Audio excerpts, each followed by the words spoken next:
Alrighty guys, I am back. I have for you a new match over here. A couple weeks back, my Pokemon League at Colosseum Comics decided to have a video game tournament. Usually, it's not very big. It's just a little community of about 8 guys at the most. They're really nice. So instead of the usual trading card game that we would play, we decided to play the video game. So when we got paired up, I saw that I was playing with my friend Danny over here. And so as you can tell, he starts off, he has a Sun team, and I honestly feel pretty confident about that because I have a weather team. Not a weather team, but like a weather inducer with Tyranitar, so I can counter this. And that's exactly what happened. So he started off with Ninetales, I started off with Tyranitar. So he went first, he got the Sun up, but I went second, and I got the Sandstorm up. Now, I'm not going to do anything fancy, I'm just going to go for my Stone Frogs. He's going to go switch out for his Trevenant. I don't want to get hit by a Horn Leech, I don't want to break my sash, so I withdraw and I go for Charizard. Now, on this part, I definitely wanted to go set up because I don't think Trevenant had anything that could touch me because probably had Will-O-Wisp and Horn Leech or Leech Sheet, so that's not going to do much. So I wanted to go Dragon Dance right away, I wanted to Mega right away, and possibly go for a second Dragon Dance, maybe, just to get make sure I hit everything, I kill everything in one hit. But he saw me and he switched for Mamoswine. This is putting a predicament over here because if I stayed fine, I would get hit hard by the Ice Shard. But if I Mega, I could get hit by the Earthquake if he lived. But I took a chance. So yeah, the Dragon Dance went up because that was when Trevenant was in there. So on the turn that we're even, I go for the Outrage, and he goes for the Ice Shard. So he wanted to get the chip damage as much as possible. That's understandable. If he had survived this Outrage, he would have Earthquake, he probably could have killed me. But it didn't happen, lucky for me. And he played a weird item choice in this one. He had Rocky Helmet, which kind of wore me down quite a bit. And now my 50 HP with Sandstorm up. He was back for his Trevenant here, and I still have the Outrage. I'm locked into it, so I can't do much. But I am gonna speed everything that he has, because I am +1 speed thanks to Dragon Dance. So there goes Trevenant over there. Didn't have much of a chance, and I think most of the Pokemon that you get that kind of weaker during the sun. Well, this guy in particular, Ninetales does. So he gets back Ninetales over here, brings out the sun. He gets hit by rocks. So if he would have had a Sash or an Air Balloon, it broke. I don't think he had a balloon though. He withdraws because he wants to get a Sun up, and he has Victreebel over here. With Victreebel, I was scared of the poison that he might do because it's a poison type, but it didn't happen. I sped it and I Outraged that out. Then he goes back for the Ninetales over here, and he tries to hypnosis me. I'm like, alright, well, I am confused right now, so it wouldn't really matter. It'd be the same thing almost. So I'm confused, I hit myself, and then he goes for the hypnosis here. I avoid the attack, cool. But I tried for a Roost again. Yeah, I was going for Roost the whole entire time, and I died. But either way, Charizard did a pretty good job. He basically took out 3 of his Pokemon. That's freaking amazing there.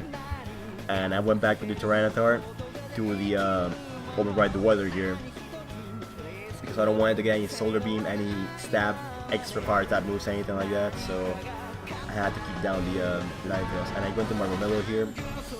The reason being is that he hit a hypnosis on me, keep me to sleep. The reason being is that I don't want to. Of course, you can see my team, but I didn't want to reveal the mannerisms in which I play my team. So I went down for Pokemon that can tank this entire team, which is this guy right here, Xanacool. And I wanted to play by the style that it was made, which is by poisoning everything on the team. So it would seem like I'm stalling when I probably have the advantage, but I didn't want to reveal my hand, and I also didn't want to, risk do an attack and possibly lose. Anyhow, so he was to the Arcanine. I'm afraid of the electric type move that he had. It's not the Volt Switch, it's something like Wild Charge. I was afraid of that, so I withdrew I send out my Chestnut here. Of course, Arcanine is a fire type. I understand this, but I am max defense over here, and that extreme speed does nothing to me. It took out 30 HP at most. That's fine. And some sandstorm damage too, whatever. What happens is that he is indeed faster than me, and he's gonna do a Flare Blitz probably, and he does. I will live because I have so much defense on HP. So, and that's good enough for me because all the recoil, the Stealth Rocks, the Sandstorm, all that adds up, and then you add in a Hammer Arm, it KOs it. So Chestnut, despite being almost dead, he took down the Arcanine, which was a threat to my Tentacruel, and that's all he needed to do. Now for this next Pokemon, he's gonna bring back the Ninetales over here. Now I'm slower. It's pointless to switch out.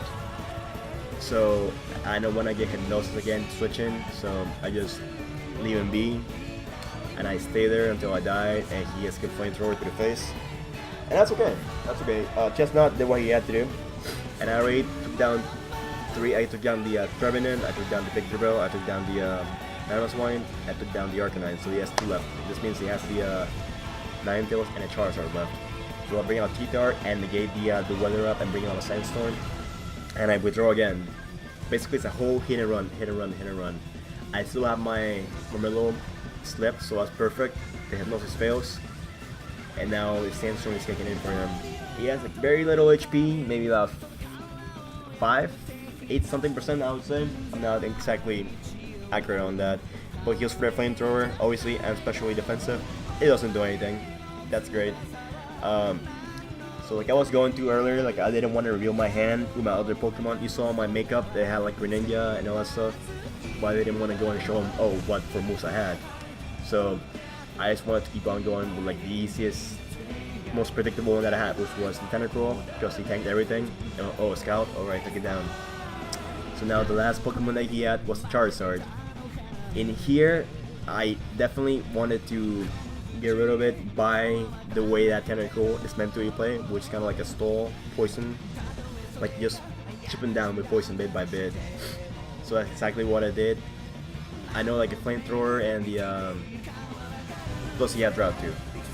The Flamethrower and the Solar Beam are gonna hit some damage, but it's not gonna fully kill me.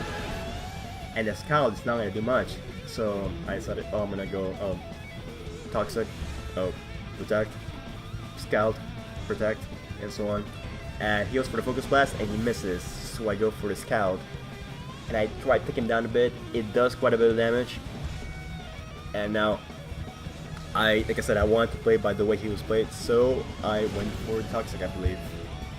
Part of me, if it's not what happened, it's just usually I would Toxic under my usual preference. So I do go for the Toxic, and I go healed up by Black Sludge. I would say this battle is already a done deal, but I just wanted to play it out by the way he was played, so nothing serious over here.